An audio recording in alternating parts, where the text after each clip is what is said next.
Welcome to the next episode of the After Hours podcast. In today's episode, me and Frankie talk to Matthew Landan about his experience with Haymarket Whiskey Bar. If you like whiskey shipped straight from the barrel, you're gonna love this place. Sit back, get comfortable, and grab a cold one with the boys for another After Hours interview. How you doing, man? Good. Doing fine, thank you. Sounds like you guys are open back up now. We've been open since the end of May. Right on. Yeah, that's how Ohio's been as well. Usually like that May area. I know up in Michigan, I mean, they're just now starting to open stuff. So I'm glad that you guys were able to open a little bit earlier. Yeah, I am too. It's good to be back to work. So let's talk about you. How did you get started in the industry, and when did Haymarket open? So I got started in the hospitality business initially in 2007.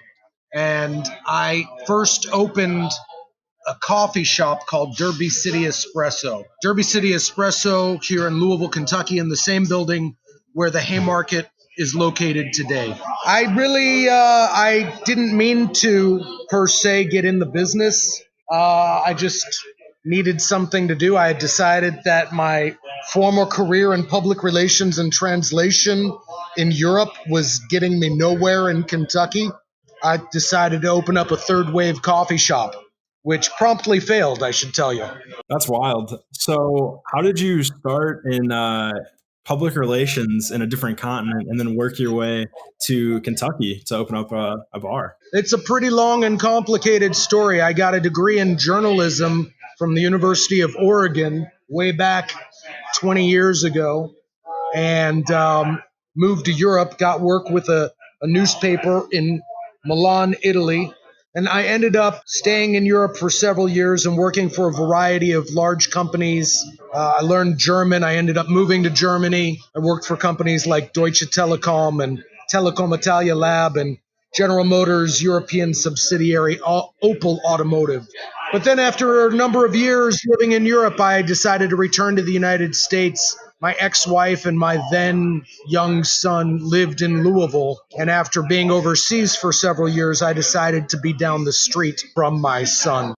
Right on. So I actually, I was a media communication major, so we did a lot of studies in multimedia journalism. So I was just curious, what is your take on how journalism is done nowadays, with mainstream to local to just the whole scheme of it all? That's a pretty broad subject and probably one that I don't really have any background to comment on. I haven't practiced journalism literally since 2001. I have friends in the industry still, but it's not a real easy way to make money, I'll tell you that much. Yep, I agree. That's why, so I majored in it, I got my degree in it, but I'm doing stuff that relates to it, but isn't necessarily in journalism. Well, the skills that I learned getting that degree are applicable in the whiskey business. Communications is always applicable. It is, sorry, I'm going to plug this laptop in. It's just sort of a snapshot of a life that I no longer live. Yeah, you've moved on to bigger and better things, you know. I never meant to own a whiskey bar. I mean, it's shocking to me that I've been so successful in this business because it is pretty far removed from what I, imagined doing at other points in my life. I don't regret the journalism degree I ended up getting while I was running the coffee shop here in Louisville and not really ever making any money. I told you the coffee shop failed, so to kind of adjust for that failure, I added a beer license. And so from 2007, from the autumn of 2007 until the autumn of 2011, I sold espresso and craft beer. And I also went back to grad school and got a master's degree in English and used all the student loans to keep my floundering business afloat. Sometimes entrepreneurship takes you in some crazy directions. Well, when I finished that master's degree and realized the student loan gravy train was arriving at the station and that the bills were about to come due, that was the moment that inspiration struck, and that was the moment I got in the whiskey business. For years, people had come to my coffee shop beer bar to see live music or an art show, and they would want to drink bourbon. This is Louisville, Kentucky, after all. I never wanted to be in the bar business because I don't really like drunks, and I never was much of one. But when that grad program ended and I realized that I now owed $80,000 in debt, I figured I had to figure out how to make money, and people had sort of already shown me the way. And sure enough, when I did open the Haymarket that very first month, sales doubled over what we had been doing as a coffee shop beer bar. Right on. Yeah, so the whiskey bar paid off. The bet paid off. I used the whiskey bar and then paid off all the student loans. Yeah, that seems like a challenge that most people are facing these days when they're going to college, and I mean, really can't afford it with the price that tuition is, and room and board and stuff like that. So Yeah. It's daunting. It's daunting. And I don't think you necessarily get real life skills out of college anymore, if you ever did. You have to be so focused as an individual and ready to do what you need to do to get ahead in this world. There's no easy path any longer if there ever was. Probably folks would be better off going to some kind of trade school. That's a more practical experience in this real world. I mean, I wish I was an electrician a lot of the time. Yeah, it's the trade schools where if you want to get a real job that has like a high demand, you go to trade school.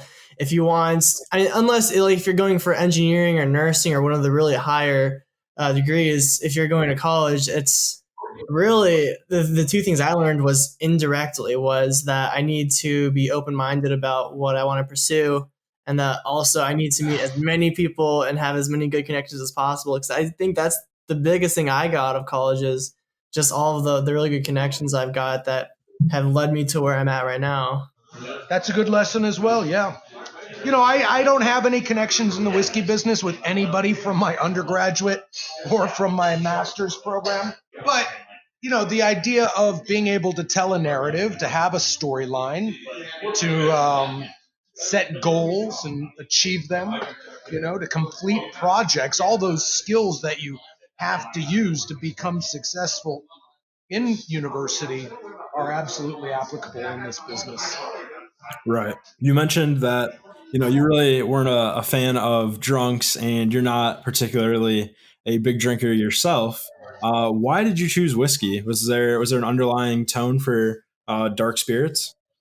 It's Louisville, Kentucky. This is the center of the bourbon universe. And ironically, when I did open the Haymarket, there was no whiskey bar here. There was no sort of whiskey library style bar.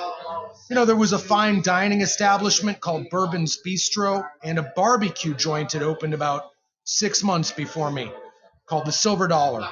And they had a wide bourbon selection, but it was a restaurant. It wasn't really a bar, the way you think of bars in the movies from the 40s being. I wasn't going to put a kitchen in. I had long been hesitant to add any significant food component to my beer coffee shop business, which I ran by myself for 4.5 years. When I opened the Haymarket Whiskey Bar, I had no employees. I literally ran the place 5 days a week by myself. And so I was really invested in the idea of a life and flexible small business. That had been the key to keeping the coffee shop beer bar running for all those years on next to no money. It was just being an autonomous individually operated enterprise. So with Kentucky, I mean, this is bourbon country. It wasn't here, and yet clearly in 2011, it was clear even to a non-drinker like myself that bourbon was blowing up. And so it just seemed natural and an evolution of what I had already begun as a coffee shop, and then with the addition of craft beer. The idea of being a place where somebody could buy. What was the inspiration for adding craft beer to the menu with coffee? The failure of the coffee shop, the financial failure. Okay. Which happened just a few months after I opened my place in 2007. It was the compromise with alcohol. It was me saying, okay, it's clear that I'm ahead of my time with this coffee shop in this location. I have to make it a destination. And the way I'm going to do that is with entertainment programming, live music, art shows, and alcoholic beverages. People want to get drunk. They don't want to hang out in a coffee shop. Really, who wants to really hang out in a coffee shop drinking coffee? I mean, it's honestly, it's not like we're in Italy. And in fact, all the coffee shops in Italy serve alcohol. That's awesome. And that was my real world experience, is that in fact, without the alcoholic beverages, people did not want to come to my location because I was out of the way. I was in downtown Louisville years before downtown Louisville developed.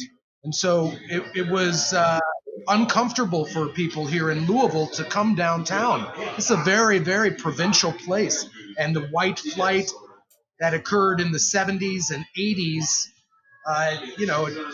the new urbanization trend that had taken many urban American cities by storm at the beginning of the millennium was, years behind here. It really didn't come together here for another 10 years until 2010, 2011, with new hotels, with urban bourbon attractions like distilleries, new living, new condos. I mean, even today in downtown Louisville, there is no shopping. I mean, it's still a largely incomplete re-urbanization. It's a very strange local environment. Never been here. I mean, I can't really put it into words. Louisville, Kentucky is a very particular place. Yeah, that is what I've heard. I have a friend that goes to Louisville, and he says it's quite different than Michigan, where we're from. Not necessarily bad or good. It's just a different way of life from what he's told me. Every place is unique. I've lived all over the world. I've lived in many different states in the United States, but Louisville kind of takes the cake. Well, that's great. It's a special place. I've been here 15 years now. You mentioned, bourbon is at the heart of Kentucky. Do you think that Haymarket could work in other places across the world, or maybe like New York or Toronto, or is it something that's special and unique to Kentucky? The challenge is to amass a whiskey collection like the one that I've amassed legally amass that collection in those other markets starting in 2020. It's impossible.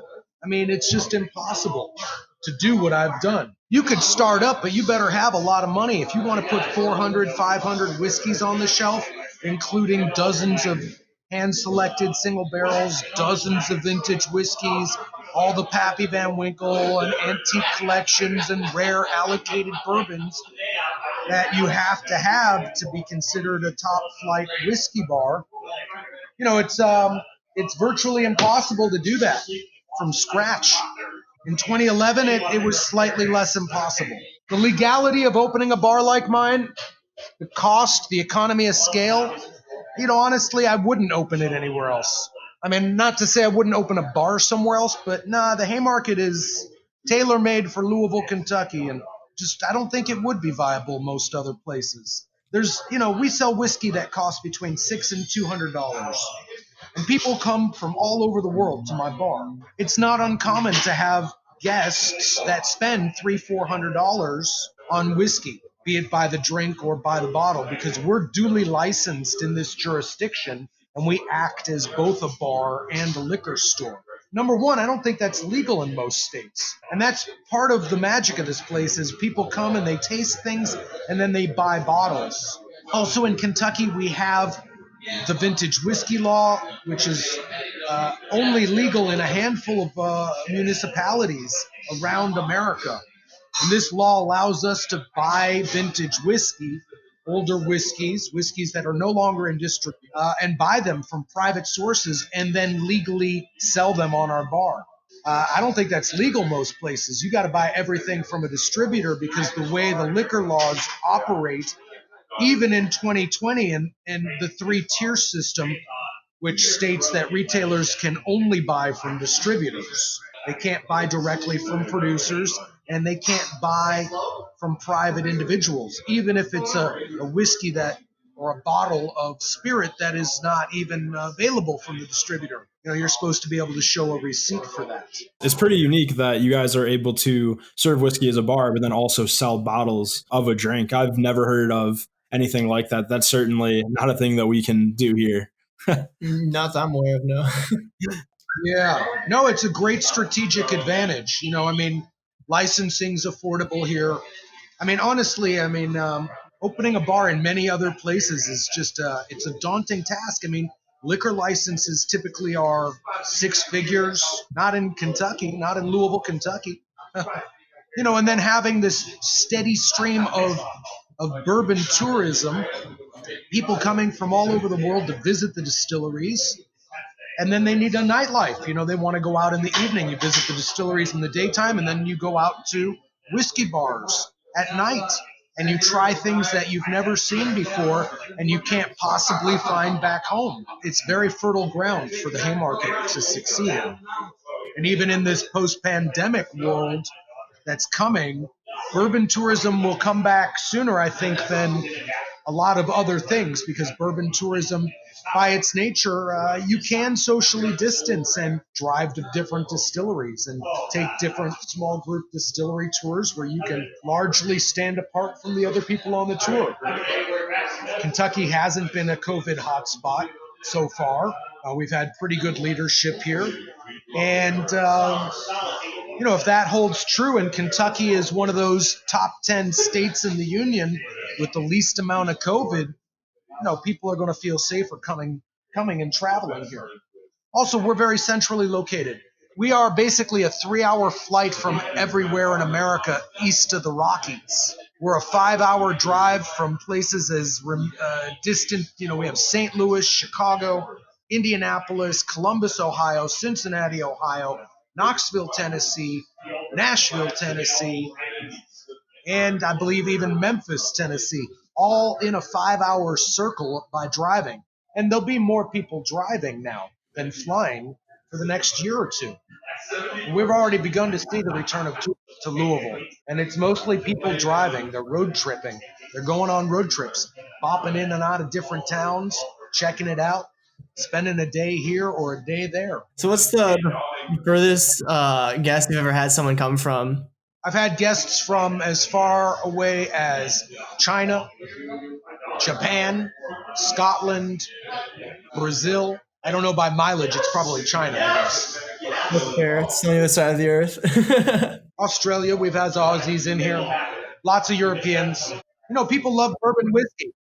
Bourbon is cool. Bourbon is the American spirit. It's one of the purest expressions of Americanism. And even when there's an administration, even when our politics cause conflicts with other parts of the world, they still admire the Americans. And you can, so drinking American whiskey is a way, like wearing Levi's or listening to rock and roll, it's a way to connect with the best principles of the United States, even if you can't stand their politics. And whiskey is a largely exported beverage. Jack Daniel's is the number 2 whiskey drunk in the world, and that's owned by a company based here in Louisville. Yeah, that is great when you can have a drink, that you can not worry about politics or any of that. You just set all that aside, just grab a drink with people from all over the place. That's really a cool experience to be able to have. So I actually had a question. I was just, I never wanted to own a bar. That's the revelation of owning a bar after never wanting to own a bar is to see how alcohol, how drinking, how socializing brings so diverse people together. I mean, you can literally get, Bernie Bro in the same room as a Trump MAGA hat wearing dude with a BLM supporter. You can do that. And over whiskey, they're going to find a way to get along at least for those 10 minutes. I've seen this happen over and over. Kentucky is a very red state. I have clients of every stripe imaginable, and whiskey kind of brings people together and softens off the rough edges. Yeah, I mean, I've had many great experiences, just meeting people for the first time or catching up with an old friend, through alcoholic beverages, whether that be, at, a bonfire or, at a bar. And it really is one of the great connectors in society. So I think, having a whiskey bar that is able to stock, 500 whiskeys, there's something there for everybody to enjoy. And, like you said, they're going to make the best of it for at least 10 minutes of that night. Yeah. So how many whiskeys do you actually have behind the shelves? We're probably at about 460 bottles today. We're a little bit down. There's it's been slower, and so some things haven't been restocked. We're kind of trying to manage inventory a little more carefully and sell more instead of restocking everything immediately when it goes out of stock. Try to sell through some of the open inventory. Right. And I saw before that you guys are one of the few places that imports barrels of spirits directly to the bar. What is that process like? The distilleries 10 years ago really wanted to try to raise their profile as bespoke, having bespoke products. And so they started these private barrel programs where individuals working with a liquor store or bar groups would come and visit the distillery, tour the distillery, and then be given the opportunity to buy an entire cask of whiskey that they would hand select, and then the distillery would bottle it exclusively for that bar, and you would bring the inventory in. So that's how I got started doing it. The first barrel I ever selected was a Four Roses. I've now selected more than 50 barrels over the years, since 2013. So I do on average 7 or 8 a year, maybe. No, let's see, 7 years. Yeah, I've been in business now as the whiskey bar. I started picking barrels 7 years ago. I've picked about 50. So on average, we were picking about 1 barrel of whiskey every 2 months. Now, the volume on a barrel of whiskey is dependent on how much whiskey is in the barrel. But typically, you're talking about a $6,000 to $12,000 purchase, and between 60 and 180 bottles of whiskey. And that went really well for many, many years. And like I said, we kind of became known for this, for picking good barrels, although they're all pretty good. But people would come here, and buy bottles of our barrels out of our little liquor store boutique cabinets. And take them home, and sometimes they even come up. We see them once in a while. They come up on the secondary market at 3 times the price that they were originally purchased from, and that's kind of cool to see that your palate has gone up in value, that your name has got some value out there in the collectible market. Is there a difference in taste? There are large differences of taste, of course. Yes, every barrel is unique. Every barrel of whiskey is like its own fingerprint. So different distilleries, different aged whiskeys, different whiskeys at different proofs. So the level of alcohol by volume, they're all going to have unique flavor characteristics. Right. So if you go to a distillery and you try something there, is the taste significantly different than if you would go to a store and purchase that bottle? I'm not sure if I'm understanding the context of the question. I mean, yes, the individual single barrels taste different than the average product in a liquor store. Yes, the answer to that is yes. If you're asking if the bourbon tastes different when you taste it in the barrel and then 3 months later when you get the bottles, that depends on what proof you tasted the bourbon at when it was in the barrel. Did you taste it at barrel strength? And what proof the whiskey is bottled at. Also, any filtration methods can affect. So yeah, they can taste different when you finally get them. Okay, that's cool. Yeah, I never knew that.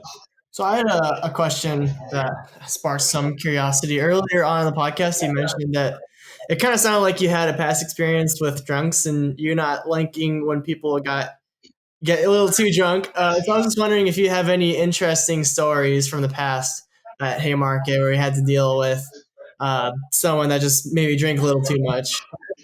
I mean, there's always those stories in the bar where you have to escort somebody out and put them in a cab. But I personally don't have any great stories about it. I just, I was a deadhead when I was a kid growing up, and in being a deadhead, being kind of a hippie in the late '90s, you just didn't really. There wasn't a lot of alcohol around. People were into smoking pot and taking mushrooms and stuff, and not drinking bourbon or fifths of vodka. So that's where sort of my I don't like alcohol. That's where this idea I got it from. It honestly wasn't that valid because now, having worked in the industry, I have a much more nuanced view. It's not just this sort of black and white. I don't like drunk people, because actually drunk people can be really fun to hang out with, and it can be really fun to be drunk, which when I started in the business, I didn't really see it that way. It's much more nuanced than what I thought it was going to be like. I never imagined it would be as nuanced, honestly. But no, I don't really have any particular individual stories about one guy. That's probably for the best then. So what's your favorite thing about running Haymarket? The freedom it gives me. Honestly, I just love being my own boss more than anything. I love being self-sufficient and self-reliant. That for me is the biggest thrill of running the bar. It's plenty of work, but it's work spent on my own behalf. And the rewards that I reap, are only really the limits of where my own imagination. And it's been quite profitable for me, and it's changed the way I live. It's changed my life, and that's probably number one. And then number two are the guests, because without people coming to you, there is no bar. And so the number of amazing people I've shared the bar room with, either serving them drinks or sitting on the other side of the bar while somebody bartends and I'm just there as the host. That overall, those compounding experiences day in and day out are phenomenal. Because you have a chance with every person who comes in the door to make their day, to make that moment, that person's moment for the whole day, the highlight. You got that opportunity.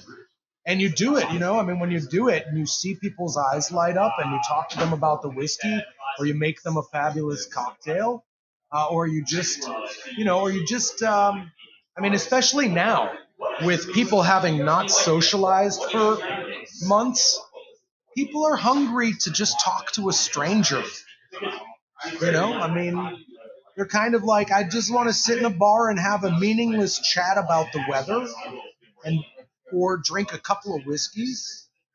And that's an amazing feeling when you know that you've made somebody's afternoon or you've made their day.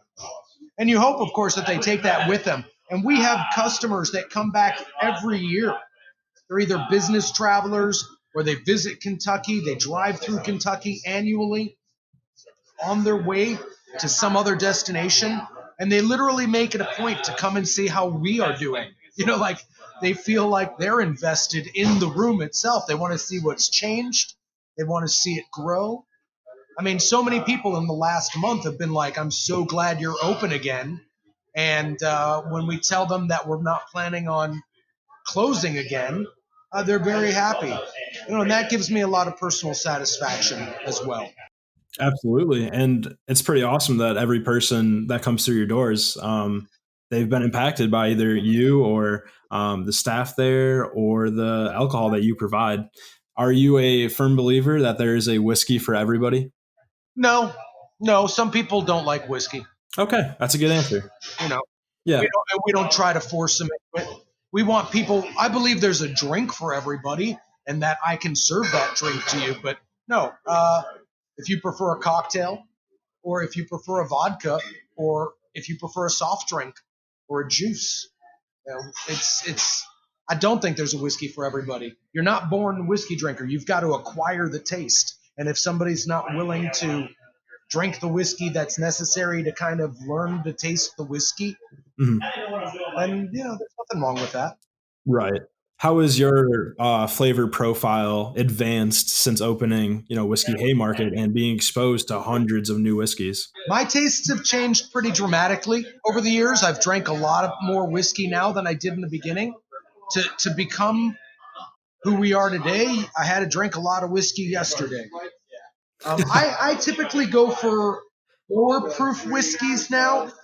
It's really popular with many drinkers to drink really high proof whiskey straight from the barrel, unfiltered, no water added back to it. Don't drink it on the rocks, drink it neat.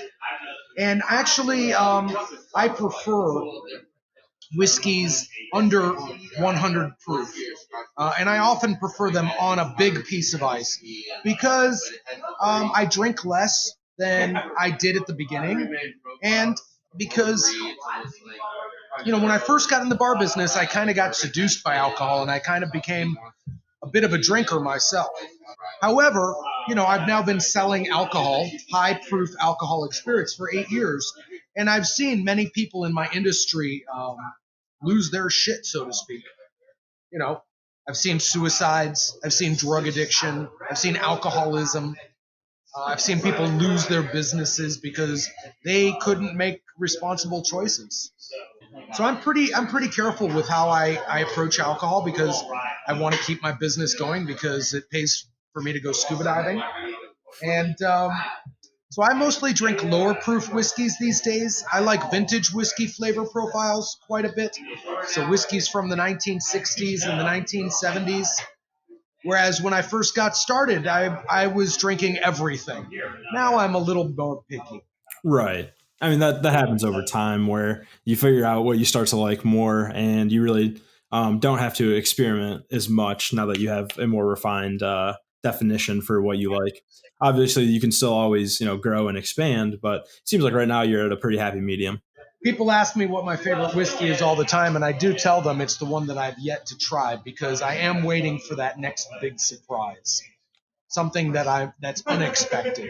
I love that answer. I have not heard that from any of our previous guests or even like bar owners. That's awesome. I feel that same way actually. I'm always ready for the next drink.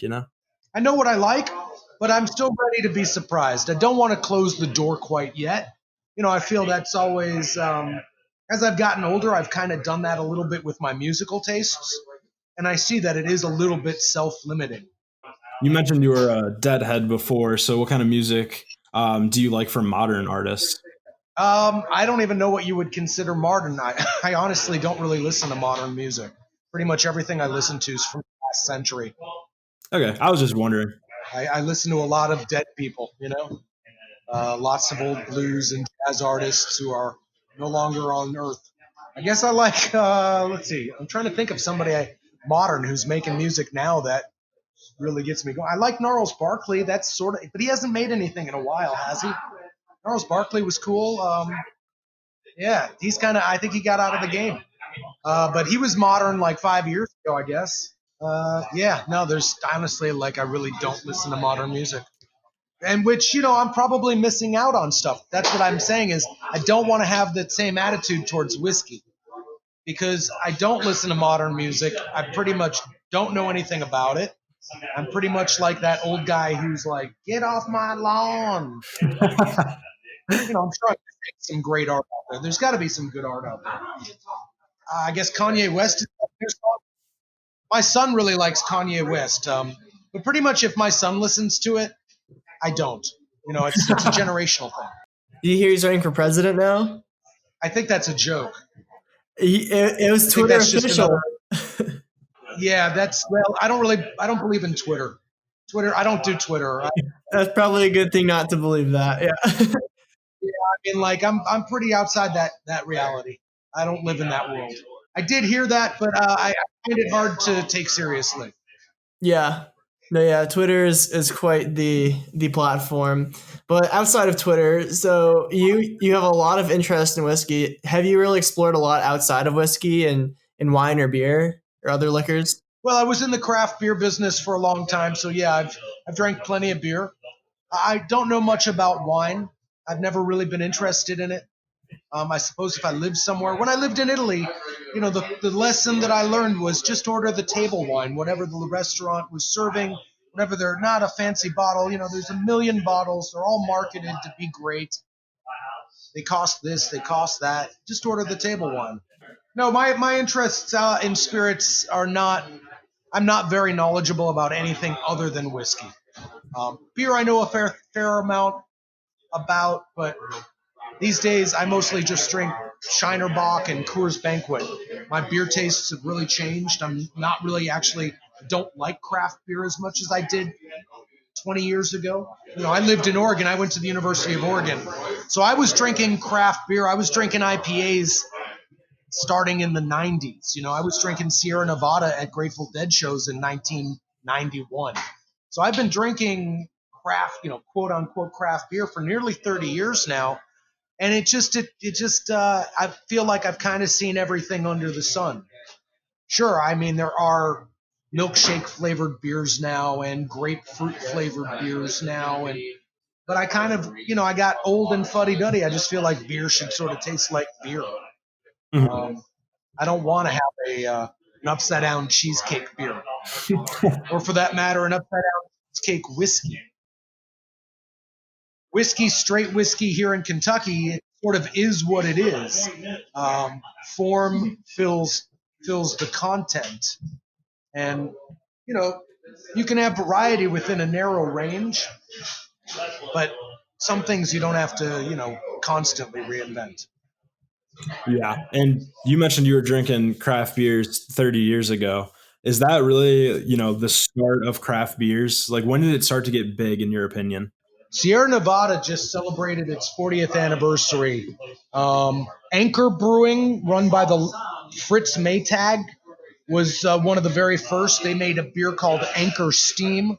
Jimmy Carter was president. That was when the law was changed and allowed for home brewing, which had been illegal in America since Prohibition. So that, so 1976 is sort of Jimmy Carter's president, 76 to 80. So that's the beginning.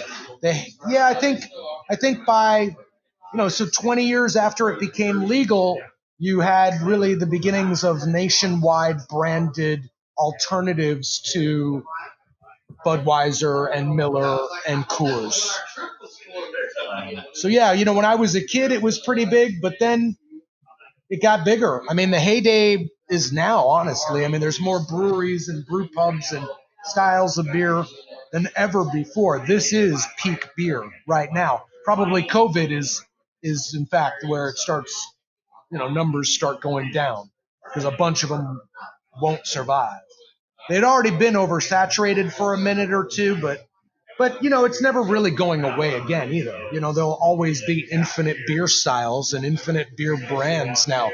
You'll always be able to go into a liquor store and choose from one of 1,000 different six-packs. That's never going to go away. Now it's just going to be, survival of the fittest. Yeah. And you mentioned before that you went scuba diving and that you were a deadhead and that you moved to Germany and learned German while abroad. Those are all pretty crazy things. What would you say is the most thrill-seeking thing you've ever done? I jumped out of an airplane before. That was pretty cool.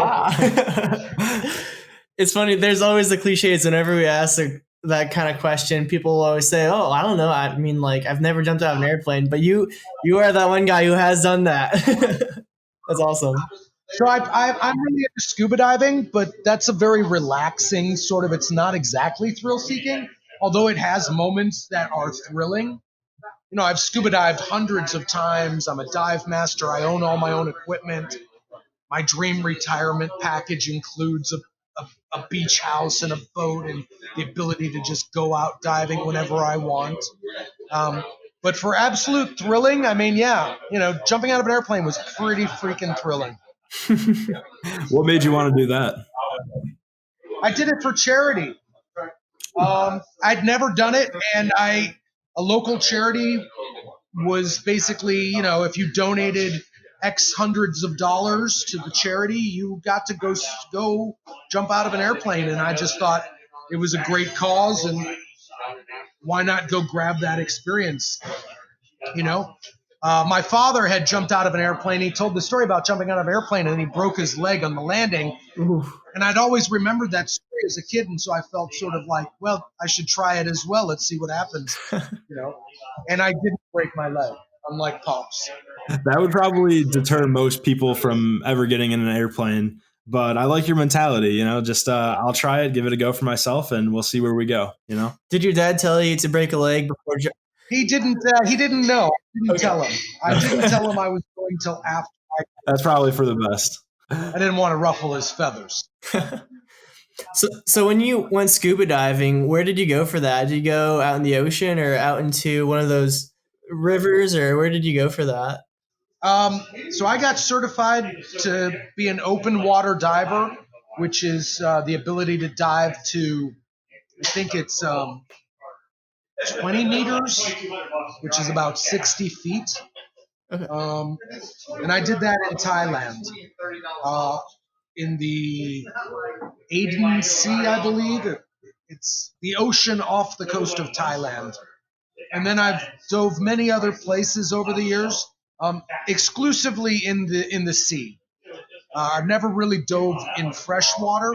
I only dive in salt water so far. And but I've been to places like Cuba and Mexico, the Turks and Caicos Islands, and Bonaire in the Caribbean, Thailand, South Africa, Israel. Yeah, it sounds like you've been all over the place. If you could recommend one place for someone to go on a vacation, what would it be? It depends what you want out of your vacation, but one good general all-around vacation destination is Thailand. They've got it all. They've got jungles, they've got beaches, they've got scuba diving, they've got Buddhism, they've got archaeological sites, they've got great food, it's cheap, they're super friendly. It's a Buddhist country, so there's no they just love everybody, and Thailand's a great place for vacation, for sure. But you got to go for 2 or 3 weeks at a time. It's not good for a weekend vacation. It's too far away. Right. I wouldn't go there unless I had at least 20 days, But if you got 20 days and you're like, where do I go? I got 20 days and I want to live like a king on, $150 a day. This is the vacation of my lifetime with airfare, and I'm going to spend $4,000 or $5,000 and go on a nice vacation. Thailand's a pretty good place to do it. That's what I've heard. I've heard it's very affordable for all of the luxuries that you get to have there. So I'm looking forward to that. I've been wanting to go there just because, like you said, you can live like a king for a reasonable amount. So I can't wait. I mean, I didn't live like a king when I was there. I lived sort of on the low down but I mean, it's amazing. You're talking about getting a meal for $1 or $2. Drinks are $1. Lodging is $10 at a hostel, or in a not so fancy place. So a $30 hotel is very luxurious there. A $20 meal is that's you can eat really well, because basic foodstuffs might be. A meal that in the United States would be $10 is $1 there. You can go to any number of roadside food vendors that make the best pad thai and the best tom yum and the best curry that you've ever had in your life. And it's a buck. You're sitting on the street on a plastic stool. But the ambiance is phenomenal. All that food sounds so good. I just can't wait. Oh, man. I'm getting hungry myself. Same here. Speaking of food, do you have any special hangover recipe? Sure don't. I guess, what I eat when I'm hungover, I like to eat chicken soup and potato salad. It's not a recipe, but it's a good one too. Right. A little bit of comfort food the next morning. I feel that. Chicken soup, that's definitely better. I've never had potato salad before for hangover food. I'll have to try that one out. I like the starch. There's the starch from the potatoes, and then there's the mayonnaise. I find that it replenishes me. Makes sense. Nothing spicy. Oh, nothing spicy. No. Okay. I love hot food. Like anything hot, I will try it. So, When you're hungover, oh, anytime. Yeah. Hungover at night, whenever. any Yeah. Yeah, we actually just had some food earlier. Yeah, we actually just had some food earlier. He was covering his food in Taco Bell hot sauce. So, oh my. Diablo sauce, actually. right, Diablo sauce. Diablo. If you were not operating Haymarket, what do you think you'd be doing right now? If I closed Haymarket for whatever crazy reason, which I won't do, but I would actually move to Israel and get my citizenship there and spend 6 months learning how to speak Hebrew. And then when I finished that, I would probably spend 6 months traveling around the world. Take a very long, extended world vacation, spend a month or two in India. I would really like to go to my ancestral home in Ukraine and see where my relatives came from before they immigrated to the United States. And I'd like to visit some of my favorite cities of the world. I'd love to go back to Berlin and Amsterdam. So yeah, that's probably if for some reason I wasn't doing Haymarket, that's what I would do. Interesting. I love that. Is there any reason that you'd want to pick up Hebrew and visit Israel? Because you already know German and English. Are you a big fan of learning new languages? I'm Jewish but I wasn't really very Jewish growing up, and most of my adult life I wasn't. And then, in the last 5 years or so, I've decided that I'm curious about my heritage. I'm not super religious per se, but I'm very interested in my heritage, and I find it fascinating that it's just coincidence that I happen to be alive for the first, look, the Jews haven't had a state in Israel since the Romans, for nearly 2,000 years. And now, my lifetime, they have a state. And so I'm fascinated by the culture, and I'm fascinated by the idea that, I maybe have an obligation to be a part of that. So that's really what why I want to get my citizenship there. Also, my vote is worth a lot more there. It's a small country, only 8 million people. And so my vote and my work there could have a greater impact perhaps than here in the United States. My vote for president in Kentucky ain't worth much. That's fair. And very interesting. And what is something that you failed at and then you've later overcome? And what is the learning experience that came along with it?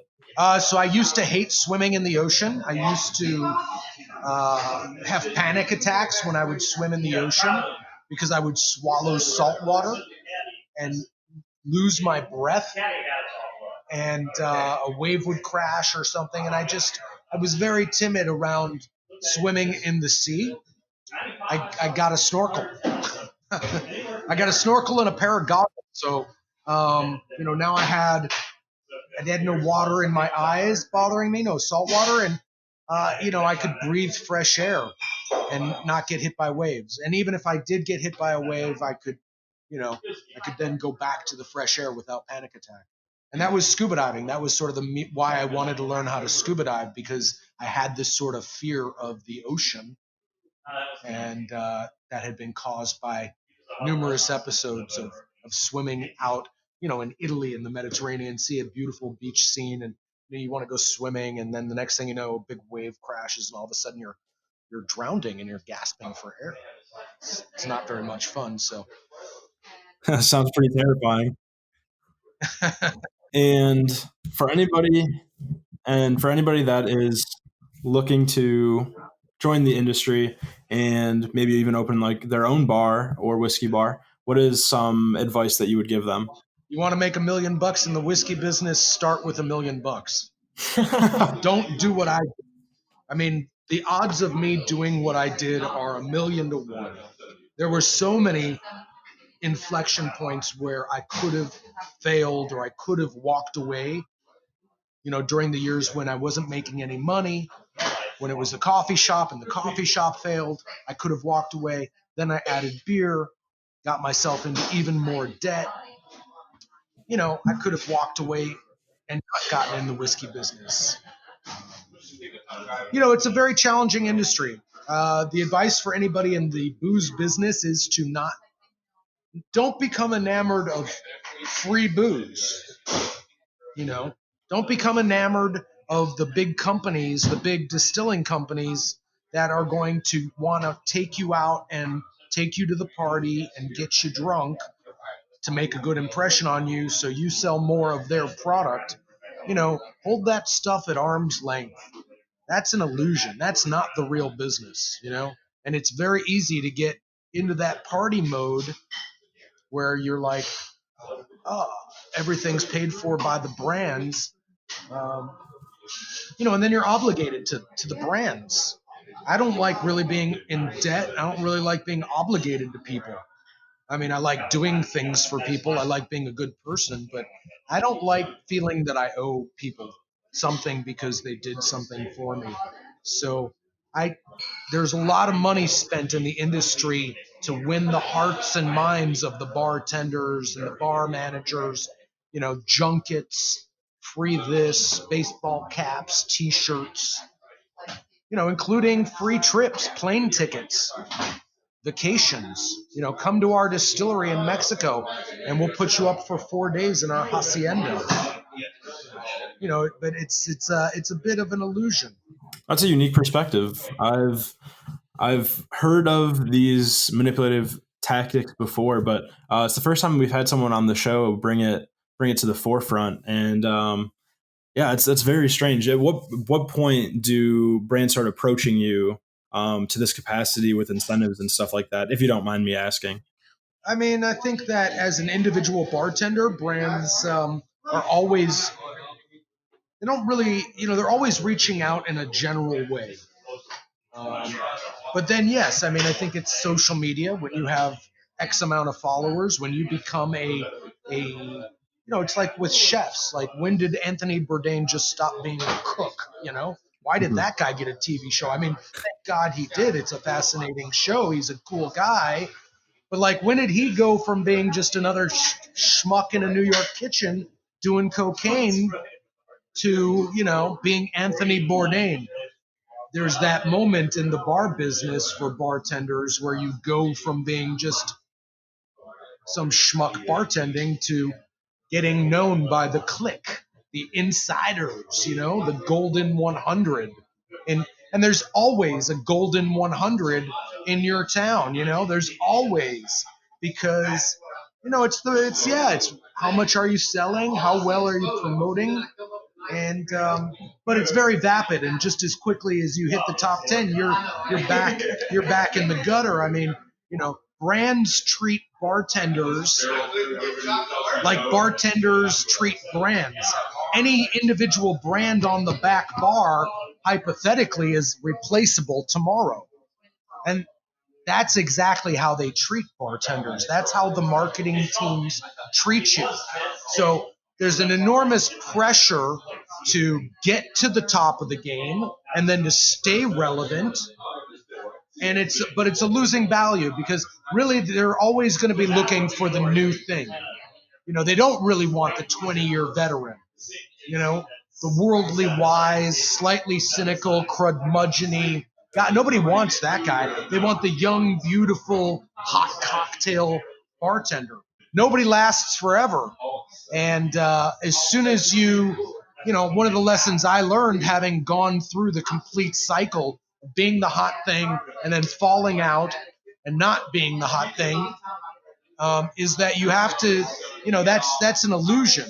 Because what's really going on is you have to be persistent and you have to be consistent with your guests, not with the brands. The only people that really matter is the individual in front of you right now. It's not the next bartending contest. It's not getting invited to Camp Run Amok. It's not being on TV on the morning show making a cocktail. Those are all cool things in of themselves. But the reality of being a bar owner or a bar manager or a bartender is it's all about each experience. Now, you can't win them all. That's also a given. You're not going to please everybody, but you've got to try.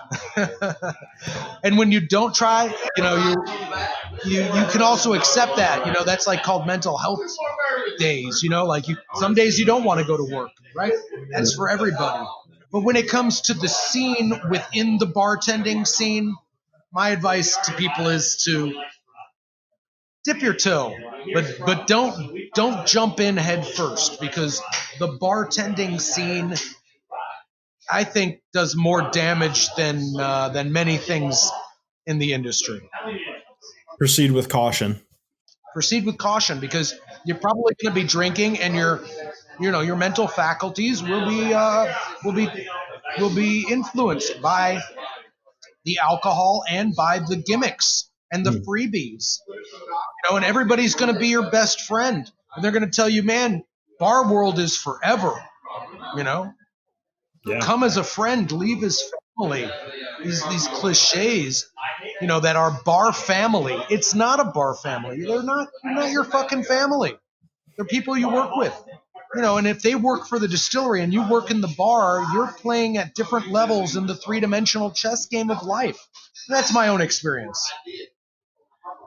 I think I see a lot of bartenders be seduced by the coolness of the clique of those golden 100 in whatever city they're in. And it doesn't always end so well. Right. On a brighter note, though, how did Haymarket get its name? So Haymarket is named after an actual location across the street from where the bar is today. It's a historic location where the first Union Station in Louisville, Kentucky was constructed in the wake of the Civil War. And the market that grew around that train station became the city's central market. So that when they demolished that original Union Station and moved to a bigger facility several blocks away, they turned the location of the former train station, into what became the Haymarket, which was several city blocks of tin-roofed stalls where you could go down and get produce or livestock or leather or whiskey or tobacco. And it was ringed by commercial buildings. There were bars and hotels and brothels surrounding the market. And people would come to the Haymarket from rural places with their handmade goods and bring them to the market in the city. Of course, there's also the Haymarket Affair. I'm originally from Chicago, and the Haymarket Affair is a very famous anarchist bombing where some anarchists threw bombs at the police as a part of the early labor movement in the 1880s, late 1880s. So it's also a nod to my Chicago heritage, and it's also a nod to the idea that the only way to be free in your labor is to labor for yourself. So it kind of sounds like the Haymarket has quite a large history, and with history, there tends to occasionally be ghost stories. And I was wondering if you knew of any ghost stories about Haymarket. Well, this building was built, the building the bar is located in was built in the 1880s. And while I've never really felt the presence of the supernatural, you think about the number of lives that have been lived in this building, and you never know. It's only up to your imagination. And I do have a pretty wild imagination, so I'll take that as yes, it's haunted. I've been outside and heard the whistle and the chimes of the wind chime, and it's been pretty damn spooky when I've had one too many bourbons, and it's after hours and the place is all off, and I'm just sitting here waiting to sober up to drive myself home. Yeah. And as we start to wrap up here, we like to ask some fun, goofy questions like ghost stories. You mentioned that you're from Chicago. What is your favorite hometown restaurant? Favorite individual hometown restaurant? Yep. That's a tough one. I like a lot of restaurants in Chicago. Probably, I have to give you a short list. I can't just give you one. Are you okay with that? Oh, that's perfectly fine. All right. So, Delicatessen, 11 City Diner or Manny's, Pizzeria, Lou Malinotti's, hot dogs, Wiener Circle.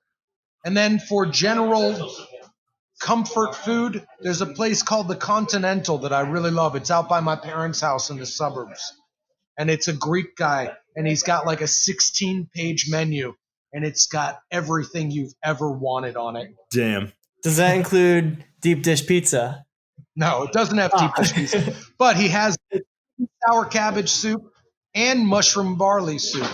So for me, it's a home run. That sounds good. And you just brought it up, Dan. Chicago deep dish style pizza. Can you find that anywhere else in the world, or is that only home to Chicago? It's pretty much only Chicago. Everywhere I've ever gone outside of Chicago and tried to have a Chicago-style deep dish pizza experience, it is really let me down. Now, Arizona has a Lou Malinotti's because there's so many Chicagoans that have moved to Arizona. So I've heard you can go to Phoenix, Arizona, or Tempe, whichever town it's in there, and in Arizona you can have a Chicago deep dish pizza. But no, there's no deep dish pizza in Louisville, and there's no delicatessen in Louisville, and there's no Continental with mushroom barley and sweet and sour cabbage soup in Louisville. It's a damn shame. And you mentioned that you've been all around the U.S. and the world. Where do you take most of your influence from, or is it a good little mix of everything? You know, it all starts with my parents who raised me to be curious. They took me to Australia when I was 6 years old. My father got work in Australia when I was 6, and so we moved halfway around the world.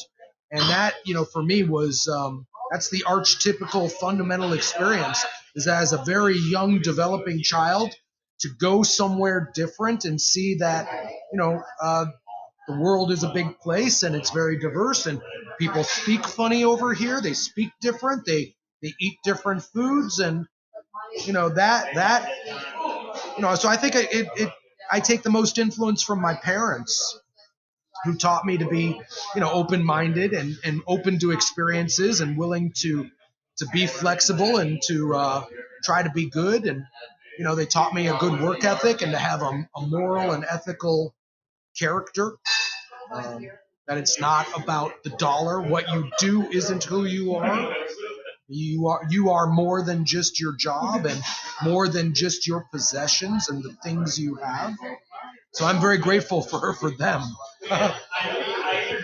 Yeah, it sounds like they're great role models, and they have a way of thinking that is different than the societal norm when it comes to being your own person, experiencing life outside of work, and monetary value isn't everything. So we really appreciate having you on the show. And if you have any socials, where should people check you out? You can find me on, you can't find me, but you can find the bar, Haymarket Whiskey Bar, on Facebook. It's facebook.com/Haymarket Whiskey Bar or facebook.com/The Haymarket Whiskey Bar. We've got both. Instagram, you can find us at Haymarket Whiskey Bar. And then you can find us in real life in Louisville, Kentucky at 331 East Market Street. We're open 7 days a week, and we absolutely want to encourage anybody out there who's listening, come to Kentucky and see it for yourself. Oh yeah, I know we are. When we're a little less busy here and it's not as hectic, definitely got to stop by. So we're looking forward to it. In the years to come, it's a great place in America. It's got a very unique character. It's a very old place in America that's not on the East Coast. Thanks for being on, man. All right, After Hours Nation, we hope you enjoyed today's episode. If you'd like to stay updated, you can check out our site at AfterHoursCast.com. Don't forget to tune in next Tuesday morning for our next episode. After Hours Nation, stay thirsty, my friends.